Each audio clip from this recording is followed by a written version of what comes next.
Welcome back to the channel, boys. Glad to have you back here. We have to give a shout out to Roger Hood, the newest member of the channel. And now I have to address something that I'm glad that I asked.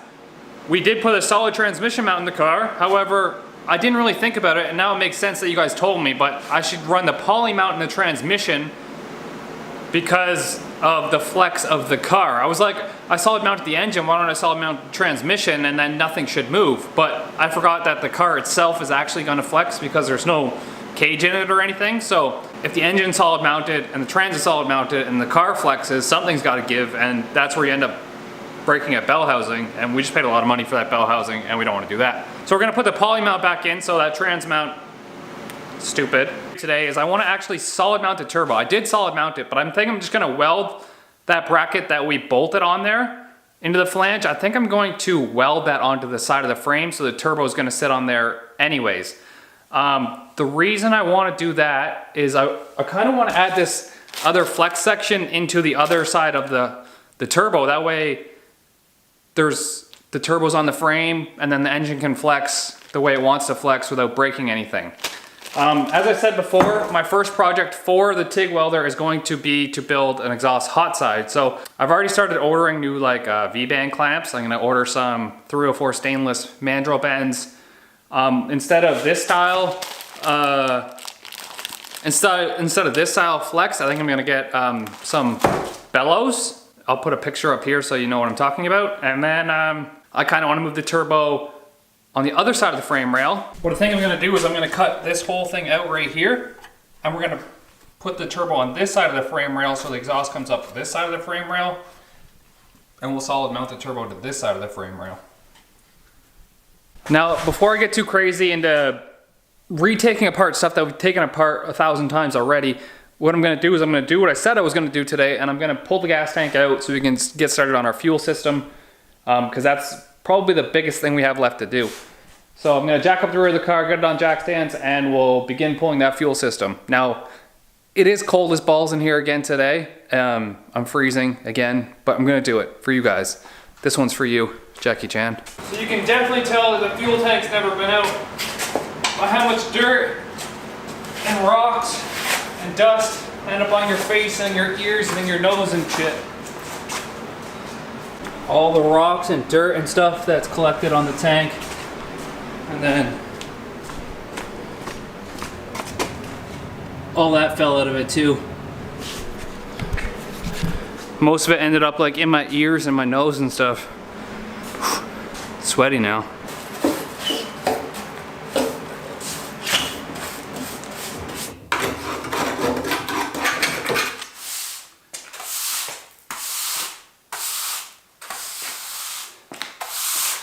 Now, I did cut the feed line because we won't be reusing it anyways. Really convenient how they shove the electrical line underneath all this bullshit.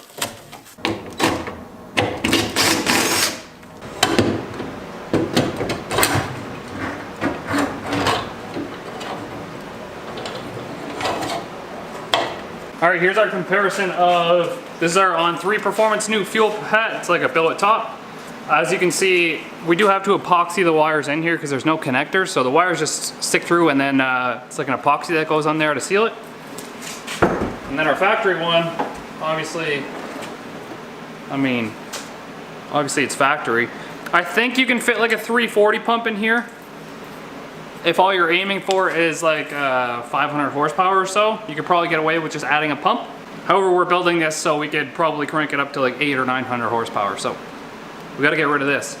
And then another thing with this is there's actually a fuel basket in here. There's a fuel basket in here, but I don't think it's gonna fit with the 450 pumps on it. It might, depending on how round the pumps are. So if the pumps are the exact same thickness as this circle, it might fit. It's gonna be close if they fit, because it's, you can see that it's a bit wider.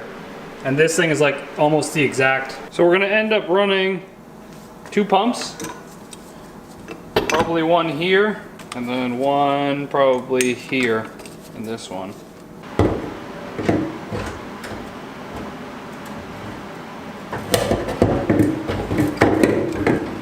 know, I don't think we're going to be able to utilize that. We did do this once before on the mock, and it had to go on the mock as well, so it's probably pretty normal. Can't remember what we used to get it out of the mock though. I think we just yanked on it. It just has to break off. You know you're a redneck when?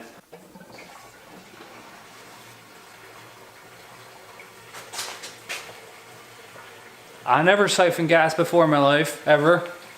And the way it works is that because there's no air in this tube now, the weight of the fuel from the peak point down to here is going to be heavier than the weight of the fuel from here to the peak point there, because this is lower. So this wants to fall from gravity, and in order to fall it has to pull more out. So that's how siphoning works.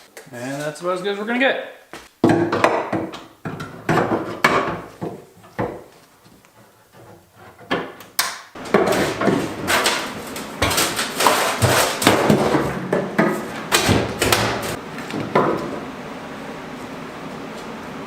Now I bet you this thing fits in there. Yep. Okay. So what we're going to do is we're going to put this filter bag on. We're going to pull the pump out. And we're going to put it in the tank to see how far up that hose has to slide so we can get our distance for this hose.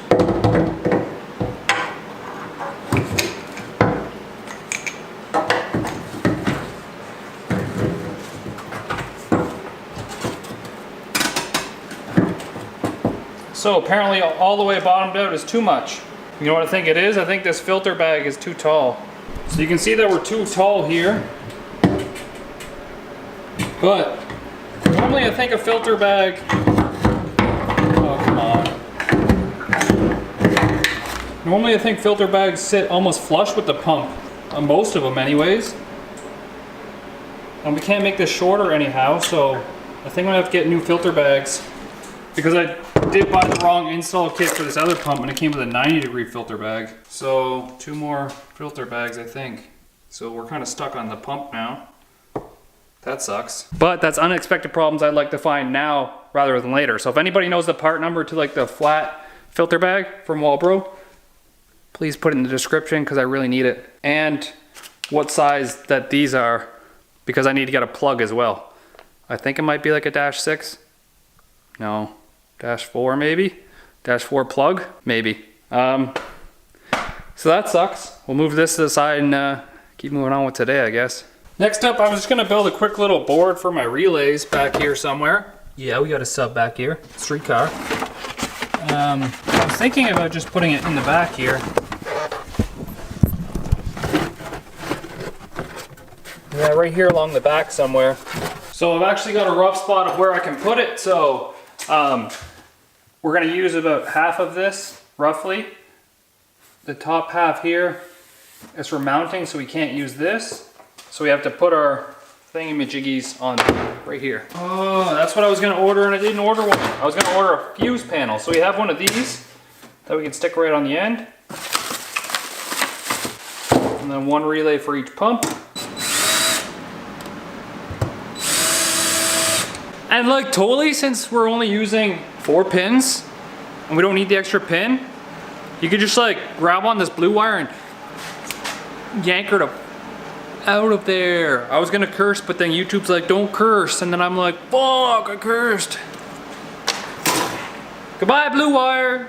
And now with the relay, it gives you the diagram right on the front. So if you don't know how relay works, once you power this 86, 85, or you ground it, power or ground, it has to get power to ground anyways. And then it just pulls your 30 to 87 together. So you can use a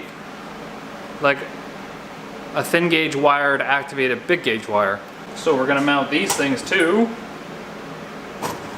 Let's get our measuring device and see where we want to put them. I was talking like Green Giant. Now here comes the fun part. We have to decide which wires we want to run where into our board, and if we want to run 1 pump or both pumps at all times, or if we want to stage the pumps. I'm thinking with two 450s, you're gonna want to stage one into boost.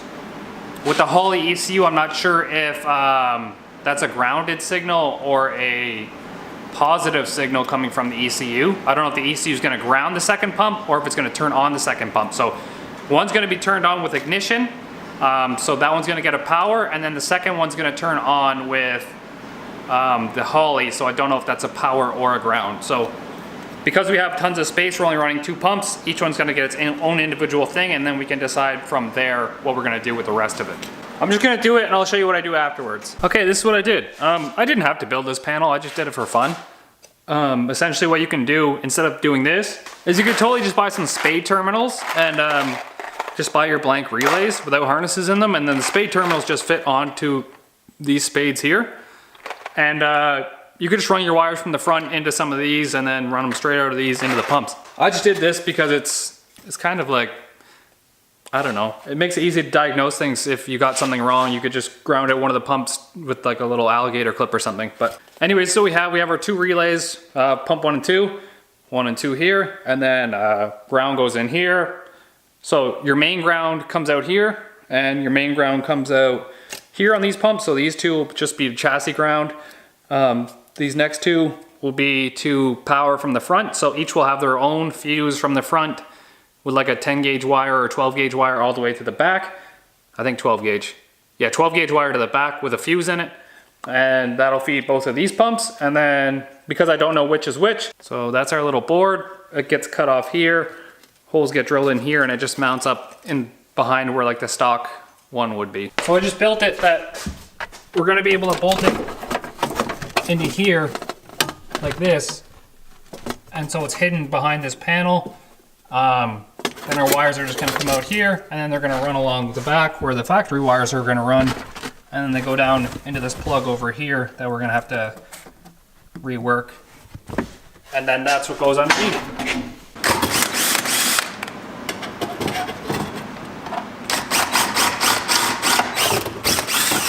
There we go. It's just up and out of the way. When this goes back in, see, it'll just be covered up. Don't mind all this mess. This was just haggard-ass wiring to get the pumps to work first. We've been away for a couple days there. That's my bad, my fault. It was working, but this sounds like our welding supplies. And we got two more 2.5 inch V-band clamps. My weldy boys. Anybody want to correct me if I got any of this wrong? So what I did was just got blue tungsten. That's what my research said I should get anyways. I got it in 1/16 and 3/16, so I got 10 of each. Because I'll probably be dipping it a lot and using it up. Some ER 4043, I believe this is for aluminum. Yeah. ER 70S2. This is for mild steel, I do believe. 308 stainless in 16th and in 3/32. I did buy small bundles here just to get started to figure out what I need. I also need 309, I believe, because you guys said that's what I'll need to merge stainless into mild steel. And then the more that I'm reading, the more things that I'm gonna need. So I bought this for now, just a little bit to get me started, and we'll go from there. So I was just playing around, like trying to do aluminum stuff, and I managed to put this down. I don't know how I did that, but I'm just using the aluminum rod and then the welder. Because it's thin aluminum, I can still do it in the 115 if I just use like 90 amps. Maybe I'll use a little bit more.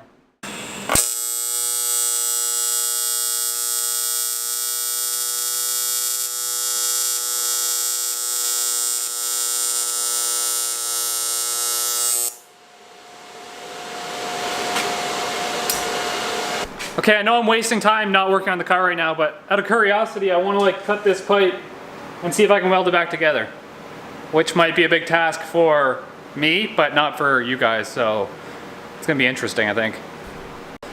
So I'm just kind of winging it here. I have our piece, and I'm actually gonna clean the inside, maybe. I should probably tighten that. But I just have these little tiny barrel sander things that I didn't tighten up. And the reason I want to learn TIG welding is because we don't want to stop at this project. This is just one of how many other projects we're going to do on this channel. So the more I can do fabricating, the more that we can do ourselves, and which is kind of in turn like better for all you guys. And if there's one thing that I've read consistently online, it's that the cleaner it is, the better it's gonna be.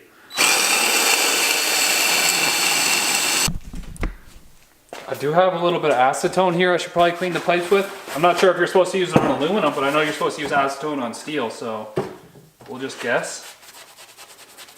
There's still lots of shit on this one.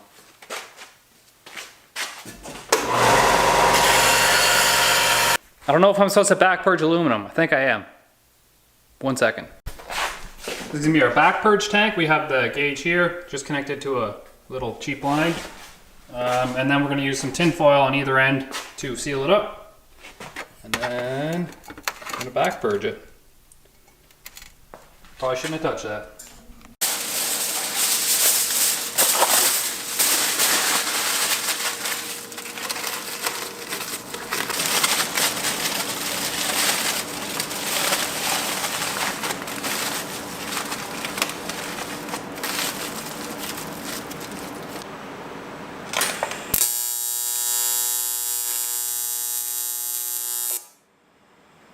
No, I blew a hole in it.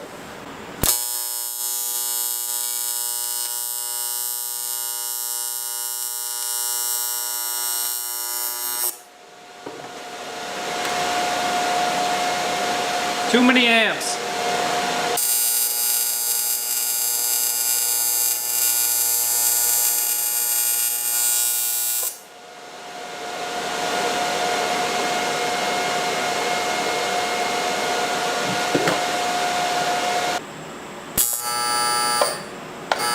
No.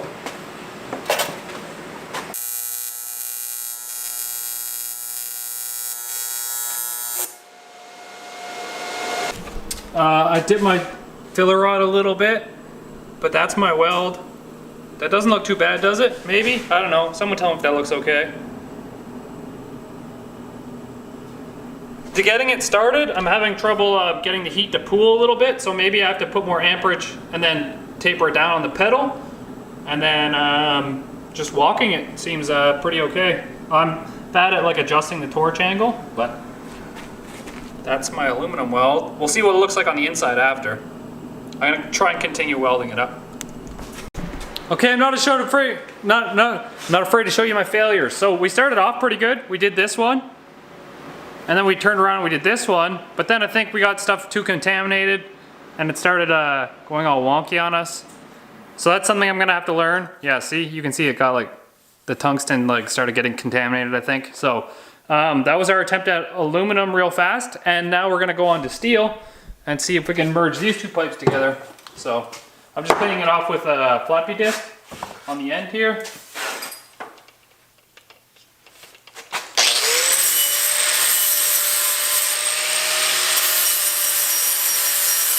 So this is actually 409 stainless. We're gonna use 308 filler rod. I don't know if I'm allowed to do that or not, but we're about to find out, I guess. All right, I know what I did on the aluminum. This wheel here is actually for the gas, I believe, on the torch. So if I close it, cuts the gas off. And I believe I closed it when I was doing the aluminum. That was stupid of me. Oh my God. Well, that was a rookie mistake. I left the welder on the aluminum welding mode and not the stainless, so that's probably why I was welding like shit. Stupid ass Kyle. I feel like such an idiot right now. You can hear the difference between the AC and DC on the machine too. That's like a really, really rookie move on my part, I think. Like some of you guys are probably laughing your ass off right now.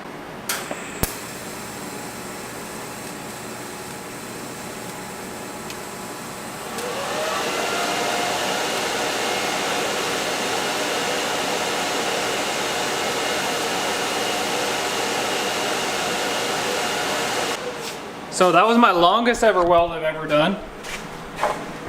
This one right here. That's the longest one I've ever done.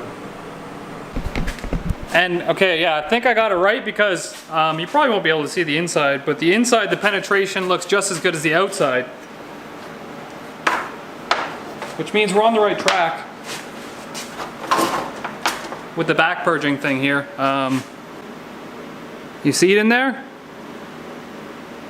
Probably not. But it looks just as good on the outside as it does the inside, which means we could probably use this to build our turbo kit. And we'll just pie cut it a bit. Sorry to bore you guys with all the welding stuff. I'm just having so much fun with it. I think what we're gonna end up doing here is taking this turbo. We're probably gonna turn it sideways this way or turn it sideways the other way. So the exhaust is pointing out here to the side. We'll probably cut this whole section out right here and just leave the frame rail.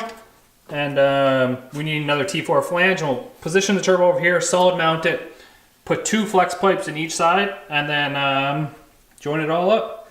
That'll be our first TIG welding project. It'll give us a lot more room to run our exhaust. We can also move our radiator over a little bit if we want to. We can weld aluminum now, actually. Not very good, but we can weld it. So I'm just in here tinkering around. I know I've been away for a little while. We're still waiting on the ECU and the torque converter for this car, and 2 fuel filter bags now. And that's really it, kind of. Just the bit of wiring, the ECU, the converter, and the fuel system. Like, we've already had the car running before on that stock ECU, but we're making good progress. Oh yeah, I have to take the transmission mount out and actually rubber mount it. You guys said to rubber mount it, I'm gonna rubber mount it so I don't break my bell housing. So peace easy, get that feet.